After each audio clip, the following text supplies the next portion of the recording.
ദേശീയപാത നിർമ്മാണം അതിവേഗം കുതിക്കുമ്പോൾ മാറുന്നത് നാടിന്റെ മുഖച്ഛായ തന്നെയാണ്. 2024 ഡിസംബർ 25 മുമ്പ് നിർമ്മാണം പൂർത്തിയാകുമെന്ന് കരാറുകാരും വ്യക്തമാക്കിയിട്ടുണ്ട്.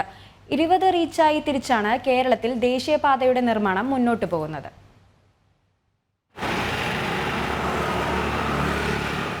നിർമ്മാണം പൂർത്തീകരിക്കാൻ ഒരു വർഷം ബാക്കി നിൽക്കെ മലബാറിലെ ദേശീയപാതയുടെ 68% പ്രവൃത്തിയും പൂർത്തിയായി കഴിഞ്ഞു.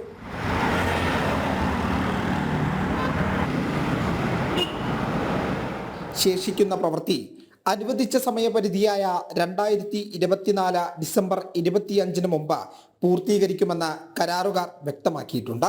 13.5 മീറ്റർ വീതം വരുന്ന 2 പാതകളാണ് 27 മീറ്റർ വീതിയിൽ പുതിയ 6 വരി പാതയാകുന്നത്. ഇരുഭാഗത്തും 50 സെന്റിമീറ്റർ വീതിയിൽ കോൺക്രീറ്റ് മതിൽ ബൈപ്പാസിന് അതിരിട്ടും.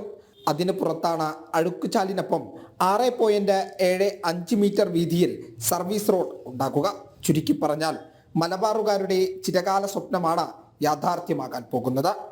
മലബാറിൻ്റെ വികസന കുതിപ്പിന് ആക്കം കൂട്ടുന്ന തരത്തിൽ ദേശീയപാത വികസനം ഏതാണ്ട് പണി പൂർത്തിയാവുന്ന ഘട്ടത്തിലെത്തി നിൽക്കുകയാണ്. 5000 കോടി ഉറുപ്പികയിലധികം ചെലവഴിച്ചുകൊണ്ട് മാഹി ബൈപ്പാസും അഴിയൂർ വെങ്ങളം ബൈപ്പാസും വെങ്ങളം രാമനാട്ടുകര ബൈപ്പാസും ഏതാണ്ട് പണി പൂർത്തിയായി ഉദ്ഘാടനം കാത്തുകിടക്കുന്ന പരിതസ്ഥിതിയിലേക്ക് ചില ഭാഗങ്ങൾ എത്തിക്കഴിഞ്ഞു.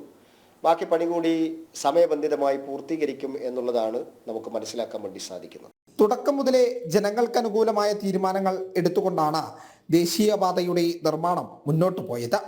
20 റീച്ചായി തിരിച്ചാണ് കേരളത്തിലെ ദേശീയപാതയുടെ നിർമ്മാണവും. ദേശീയപാതയ്ക്കായി ഇന്ത്യയിൽ ഏറ്റവും കൂടുതൽ ഭൂമി ഏറ്റെടുക്കാൻ പണം ചെലവിട്ടതും നമ്മുടെ കേരളത്തിൽ തന്നെയാണ്. ജനം, കോഴിക്കോട്.